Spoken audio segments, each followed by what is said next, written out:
Hello aspirant, 25 नवंबर 2023 का जो article बचा हुआ था उसमें आज हम आर्टिकल फर्स्ट की बात करते हैं। चीन में एवियन इन्फ्लुएंजा का प्रकोप बढ़ गया है। एवियन इन्फ्लुएंजा वायरस से होने वाली डिजीज़ है। इसमें लंग्स प्रभावित होता है, जुकाम होते हैं, बुखार और सर दर्द जैसे सिम्टम होते हैं। दरअसल ये बीमारी कोविड-19 के बाद बहुत तेज़ी से फैली है, क्योंकि कोविड-19 ने लोगों के इम्यून सिस्टम को काफ़ी हद तक प्रभावित कर दिया है और इसमें सबसे ज़्यादा प्रभावित हुए हैं बच्चे।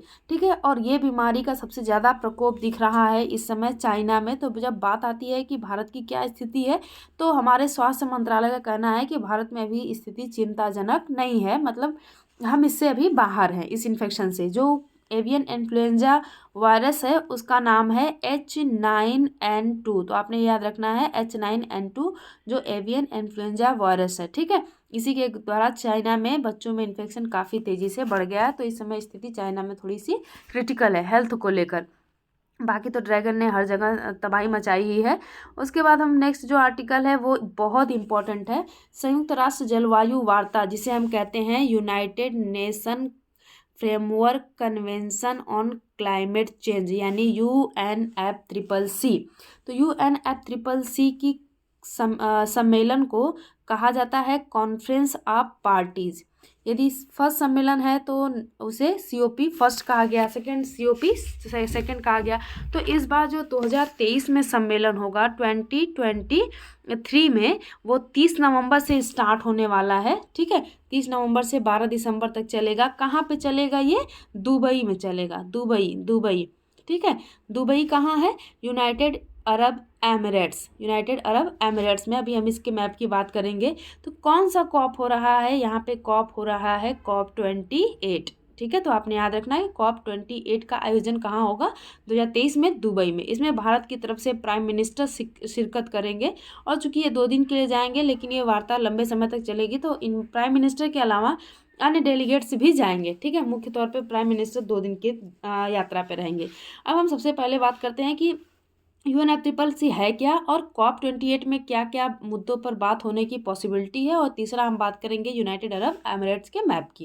ठीक, तो सबसे पहले बात करते हैं UNFCCC। यूनाइटेड नेशन, सबसे पहले फुल फॉर्म आप जानो, एग्जामिनेशन में पूछ देता है। United nation framework convention on climate change. दरअसल ये जो कन्वेंशन है ये आया जब इंडस्ट्रियलाइजेशन आया ब्रिटेन में लगभग 18th सेंचुरी में, और बहुत तेज़ी से 19th सेंचुरी में पूरे यूरोप में फैला, और 20th सेंचुरी में स्थिति 1950 के बाद ये स्थिति हो गई कि इंडस्ट्रियलाइजेशन की वजह से ग्लोबल वार्मिंग, यानी कि वर्ल्ड के टेम्परेचर में वृद्धि, एनवायरनमेंट पोल्यूशन जैसे सिम्टम जो हमारे एनवायरनमेंट में दिखने लगे। अब पूरे वर्ल्ड जो है टेंशन में हो गए कि जो बारिश का पैटर्न चेंज होने लगा, और जल प्रदूषण की स्थिति खराब हो गई, वायु प्रदूषण की स्थिति खराब हो गई। तो अब पूरा वर्ल्ड ये सोचने लगा कि हमें मिलकर बात करना पड़ेगा। इसी समय जो कॉन्सेप्ट आया था सस्टेनेबल डेवलपमेंट गोल का, जो और कॉमन फ्यूचर बुक में आया था। ठीक है, तो जो फर्स्ट समिट हुआ था हम बात करेंगे 1992 में। चूँकि ये जो प्रभाव था 1960 के दशक में दिखना स्टार्ट हो गया था। फिर सम्मेलन पर्यावरण को लेकर 1972 में हुआ, 1992 में हुआ। तो यहाँ पे हम 1992 के सम्मेलन की बात करते हैं। 1992 में एक सम्मेलन होता है, कहाँ पे? यूनाइटेड नेशन कन्वेंशन, जिसका नाम रहता है United nation convention environment and development. United nation convention environment and development का सम्मेलन 1990 में होता है। कहाँ पे? रियो डी जेनेरो कहाँ पे है? ये ब्राज़ील का सबसे बड़ा शहर है। ठीक है, तो अब यहाँ पे जब सम्मेलन हुआ तो ये बात हुआ कि भाई देखो, जो इंडस्ट्रियलाइजेशन के बाद टेम्परेचर बहुत तेज़ी से बढ़ा है अर्थ का, तो हमें इसकी वजह से, और ग्रीन हाउस गैसें भी बढ़ी हैं, टेम्परेचर भी बढ़ा है, और टेम्परेचर इंक्रीज़ बढ़ने का रीज़न क्या है? Green house gases. तो इस पर कंट्रोल करना पड़ेगा, क्लाइमेट को चेंज होने से बचाना पड़ेगा। तो उन्हें इसी में एक विचार आया था कि हम एक संगठन बनाते हैं जिसका नाम रहेगा UNFCCC। तो 1992 में विचार आता है और ये एग्जीक्यूट होता है 1995 में। और COP1 कॉन्फ्रेंस ऑफ पार्टीज 1 होता है UNFCCC का 1995 में। ये हुआ था जर्मनी का एक शहर है बॉन। ठीक है, जर्मनी का शहर है बॉन, यहीं पे सम्मेलन हुआ और यहीं पे सचिवालय बना। सेक्रेटरीट कहाँ पे बना? UNFCCC का बॉन में बना। ठीक है, अब इसके बाद COP1 के बाद इम्पॉर्टेंट कॉप होता है 1997 में, जो सभी लोग जानते हैं, जिसे क्योटो प्रोटोकॉल के नाम से जाना जाता है।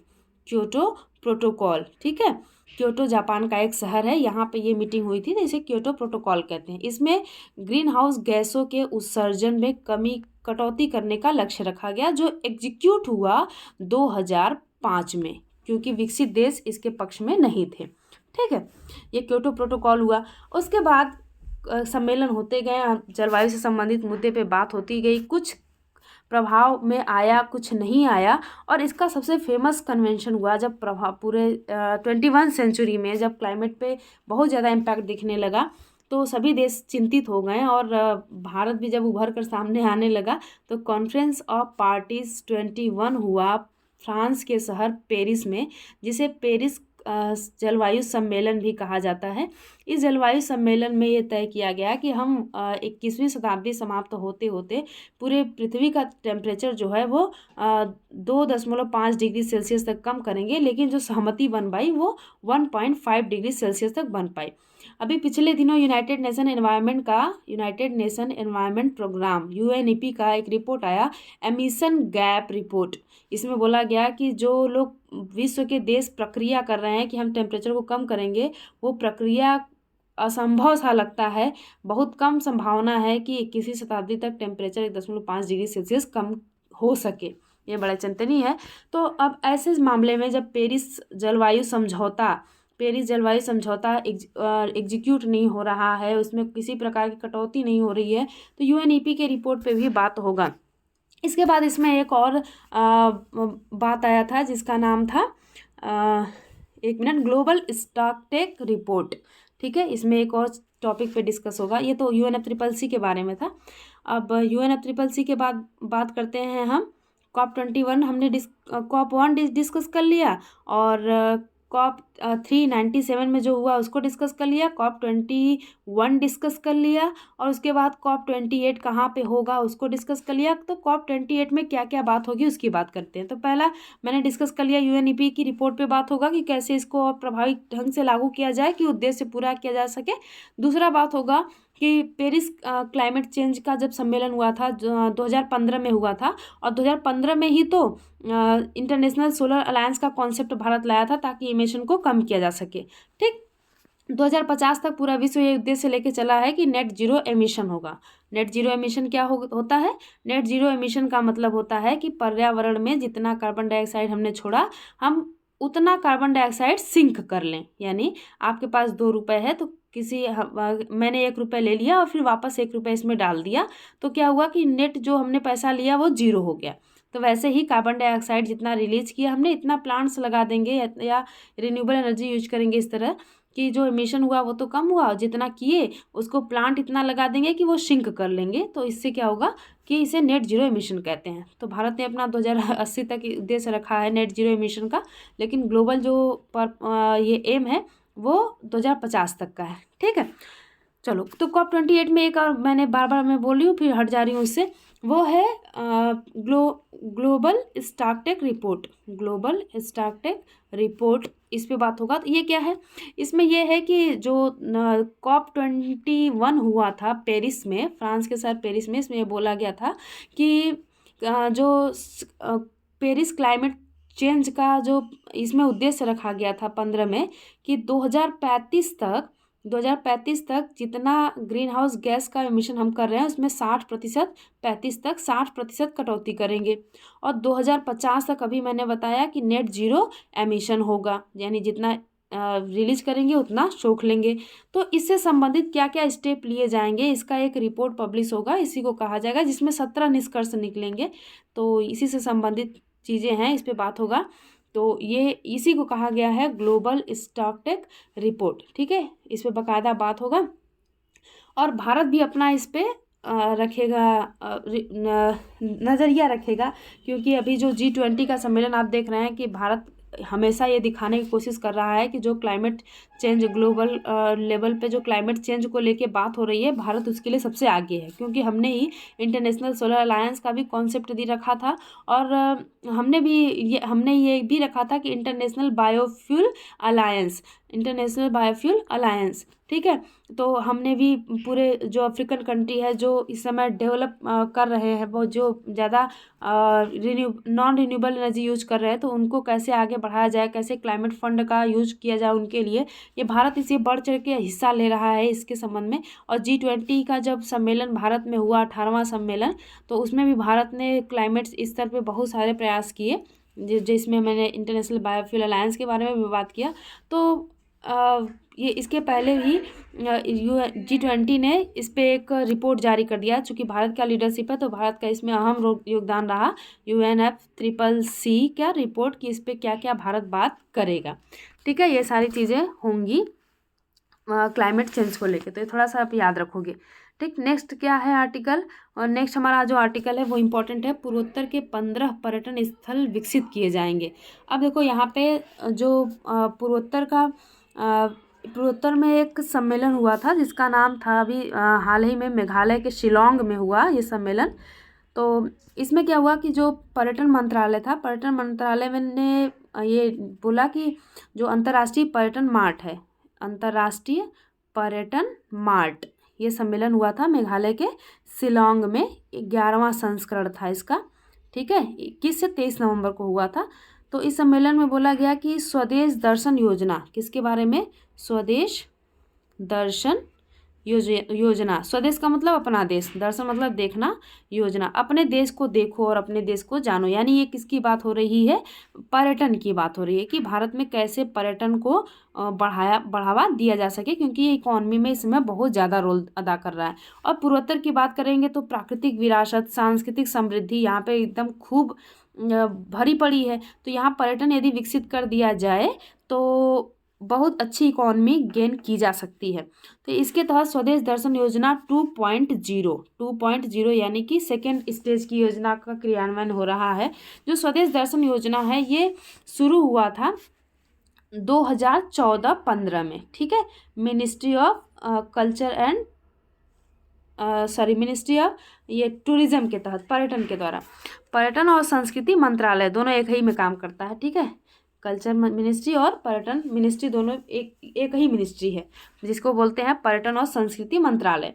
तो इस पर्यटन और संस्कृति मंत्रालय ने घोषणा किया कि स्वदेश दर्शन योजना 2.0 के तहत हम पूर्वोत्तर के कुल 15 स्थानों को इस सूची में शामिल करेंगे। इस सूची में शामिल करने का मतलब है कि यहाँ पे 100% फंडिंग सेंट्रल गवर्नमेंट करेगी, और इस फंडिंग से उस क्षेत्र में कैसे रूल्स एंड रेगुलेशन और वहाँ पे कैसे एनवायरमेंटल डेवलपमेंट किया जाए जिससे कि पर्यटक ज़्यादा से ज़्यादा आकर्षित हों, ठीक है।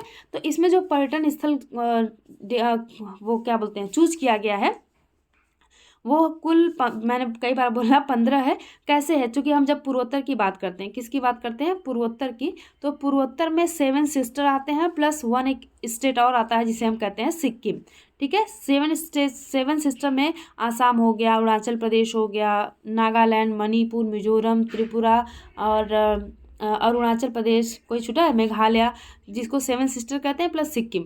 इसमें से जो हमारा मणिपुर है, मणिपुर से एक प्लेस लिया जाएगा, बाकी जो 7 स्टेट और बचे हुए हैं उसमें से उनसे 2-2 प्लेस लिया जाएगा, तो कुल 15 प्लेसेस होंगे जो इसमें शामिल किए जाएंगे। तो हम एक बार प्लेस की बात कर लेते हैं।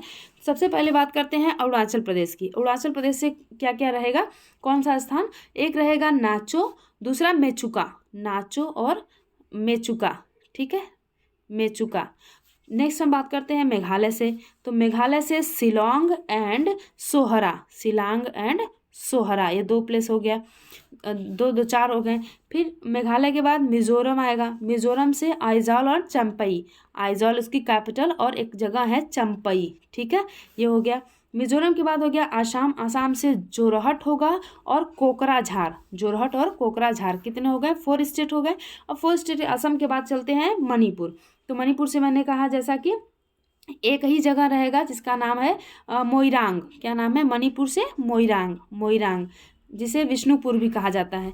नेक्स्ट हो जाएगा नागालैंड। नागालैंड से है न्यूलैंड, नागा न्यू, याद रख लेना, नागा न्यूलैंड। और केडिमा, केडिमा, केडिमा। नागालैंड के बाद सिक्किम। सिक्किम से बात करेंगे तो गंगटोक एंड ग्यालसिंग, गंगटोक एंड ग्यालसिंग, ग। फिर त्रिपुरा, त्रिपुरा से अगरतला, त्रिपुरा से अगरतला। ठीक है, ये हो जाएंगे। और विश्व पर्यटन स्थल हो गया। चलो एक और चीज़ बात कर लेते हैं कि जो स्वदेश दर्शन योजना है, स्वदेश दर्शन योजना, स्वदेश दर्शन योजना, इसमें जो मुख्य क्षेत्र हैं कि कैसे पर्यटन के रूप में विकसित किया जाए, तो उसे एक सर्किट के रूप में चुना गया है। यानी कि एक पूरा एरिया एक थीम बेस है। जैसे बुद्ध से संबंधित प्लेसों को डेवलप कर लेंगे तो पर्यटन डेवलप हो जाएगा। जो लोग बुद्धिज्म को फॉलो करते हैं, जैसे सारनाथ है, यदि सारनाथ को डेवलप कर लिया जाए तो चूँकि बुद्ध ने अपना पहला उपदेश दिया था, तो बुद्धिज्म को फॉलो करने वाले लोग सारनाथ को जरूर विजिट करेंगे, तो यहाँ से पर्यटन बढ़ेगा, तो इकोनॉमी में कंट्रीब्यूशन बढ़ेगा। तो इस आधार पे हमने एक थीम पे आधारित एरिया को सिलेक्ट किया है, जिसे हम सर्किट नाम दिए हैं। जैसे हिमालय क्षेत्र को डेवलप करेंगे तो हिमालयन सर्किट, हिमालयन सर्किट। ठीक है, इसमें कुल, चूँकि पर्यटन, इसमें कुल 15 सर्किट को सिलेक्ट किया गया है। ठीक, जिसमें पहला हो गया हिमालयन सर्किट, दूसरा हो गया हेरिटेज सर्किट, जैसे ताजमहल को डेवलप कर लेना, जैसे जो हमारे विरासत हैं, हेरिटेज सर्किट। तीसरा हो गया बौद्ध सर्किट, जैसा मैंने बताया कि बौद्ध प्लेसों को डेवलप कर लेना। चौथा है जो जैन धर्म के फॉलोअर्स होते हैं उनको तीर्थंकर कहा जाता है, तो तीर्थंकर सर्किट हो गया। फिर पांचवा जो है वो है तटीय सर्किट, जो इंडिया का कोस्टल एरिया उसको डेवलप करेंगे तो तटीय सर्किट हो गया। फिर डेजर्ट को डेवलप करेंगे, लद्दाख भी हो जाएगा इधर और थार भी हो जाएगा, तो डेजर्ट सर्किट हो गया। इकोलॉजिकल को डेवलप करेंगे, जैसे national park, wild life sanctuary हो गया, तो इको सर्किट हो गया। फिर नॉर्थ ईस्ट को अलग से ले लेंगे तो नॉर्थ ईस्ट सर्किट हो गया। फिर रामायण से संबंधित प्लेसेस को ले लेंगे तो रामायण सर्किट हो गया। ग्रामीण सेक्टर को डेवलप करेंगे तो ग्रामीण सर्किट हो गया। आध्यात्मिक सेक्टर को, जैसे रामानंद से संबंधित प्लेसेस है, गुरु नानक से संबंधित प्लेसेस हैं, उसको करेंगे तो आध्यात्मिक सर्किट हो गया। सूफी संतों से संबंधित है, जो इस्लाम के ये सुधारक हैं, उनकी बात करेंगे, जिनको सूफी कहा जाता है, तो उनसे जो प्लेसेस रिलेटेड है, जैसे अजमेर में मोइनुद्दीन चिश्ती का दरगाह, उसको डेवलप करेंगे तो सूफी हो गया। वाइल्ड लाइफ सेंचुरी को तो वन्यजीव सर्किट हो गया। जनजातीय सेक्टर को, जैसे लखीमपुर खीरी में जो जनजातियां रहती हैं, यदि उनको उन एरिया को डेवलप कर लिया जाए तो वहाँ पे जनजातीय सर्किट हो जाएगा। तो इस तरह से कुल सर्किट डिसाइड किए गए हैं, जिसको पर्यटन, ये क्या बोलते हैं, ये योजना का क्या नाम था, स्वदेश दर्शन योजना के तहत विकसित किया जाएगा, जिससे पर्यटन को बढ़ावा दिया जा सके। तो पूर्वोत्तर में चुने गए हैं इतने। ठीक है, इतना चीज़ आप याद रखोगे। नेक्स्ट जो आर्टिकल है वो मैंने अफगानिस्तान का डिस्कस कर ही लिया है। अफगानिस्तान में दूतावास का जो अब दिल्ली में था, उसका कामकाज बंद कर दिया गया है। ठीक, और चाइना से संबंधित चीज़ें हम लोगों ने डिस्कस कर लिया कि चाइना में जो इन्फेक्शन है H9N2 हो गया है। इतना तेलंगाना पॉलिटिक्स से संबंधित है। और यहाँ पे एक आर्टिकल है बुलेट ट्रेन से रिलेटेड। तो जो बुलेट ट्रेन है, आप जानते हैं कि भारत में बुलेट ट्रेन डेवलप किए जा रहे हैं, कहाँ से, मुंबई से लेके अहमदाबाद तक। ठीक है, मुंबई यानी महाराष्ट्र, और इधर अहमदाबाद कहाँ, गुजरात। तो यहाँ से यहाँ तक एक बुलेट ट्रेन डेवलप किया जा रहा है। और ये किसके सहयोग से डेवलप किया जा रहा है, जापान के सहयोग से। तो इसमें बोला जा रहा है कि टोटल जो लेंथ है उसमें से लगभग ये जो काम है वो बहुत जल्दी पूरा हो जाएगा, बस यही इंडिकेशन है, इससे ज़्यादा कुछ और नहीं। ठीक है, चलो उसके बाद है कुछ इम्पोर्टेंट नहीं है। हाँ, फिर ये भी मैंने डिस्कस किया था पिछले आर्टिकल में कि उत्तराखंड में शुरू हो रहा है एक्सरसाइज सूर्य किरण, जो भारत और नेपाल के बीच में होगा, ये भी हमने डिस्कस कर लिया है। और यूक्रेन, ये देख लो, थोड़ा सा एक इम्पॉर्टेंट आर्टिकल है रसिया यूक्रेन वॉर को लेके। क्या है कि यूक्रेन ने मॉस्को से जुड़े क्रीमिया पर ड्रोन हमला किया। तो अब देखो जरा कि जो युद्ध शुरू हुआ था, यूक्रेन और रशिया, ये दोनों टच होते हैं, दोनों की बाउंड्री लगी हुई है, और ये ब्लैक सी इधर है। तो ब्लैक सी में एक प्रायद्वीप है जिसका नाम है क्रीमिया। क्या नाम है, क्रीमिया।